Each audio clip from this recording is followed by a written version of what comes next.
Lawmakers from South Korea's three main political parties fired some pretty tough questions at high-level government officials Tuesday on the first day of a four-day interpellation session at the National Assembly.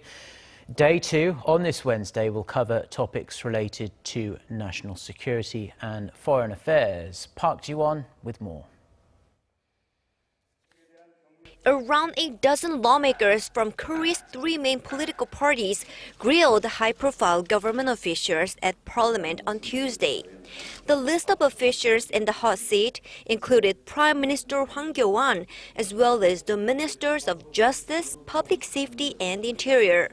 Lawmakers focused their attention on the government's approach to addressing the nuclear and missile threats from North Korea. The controversy surrounding the U.S. missile defense system THAAD was also a key topic. Some politicians argue that North Korea would not have conducted nuclear tests if the Sunshine Policy had continued and the decision to deploy THAAD hadn't been made. But even in 2006, when the Sunshine Policy was in place, when there was no mention of THAAD, North Korea conducted a nuclear test. North Korea has long continued its reckless development of nuclear weapons. The THAAD deployment is an inevitable decision by the government to protect the people from the North.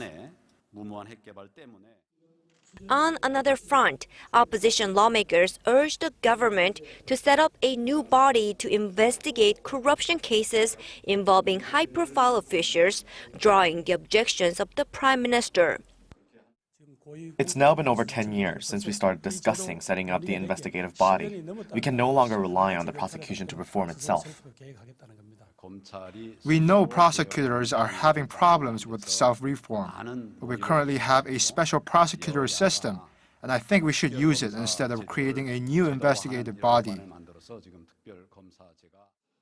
Lawmakers also touched on a range of other issues, including a proposal to revise the Constitution and the government's crisis management capability amid the recent earthquakes that jolted the southeastern part of the country.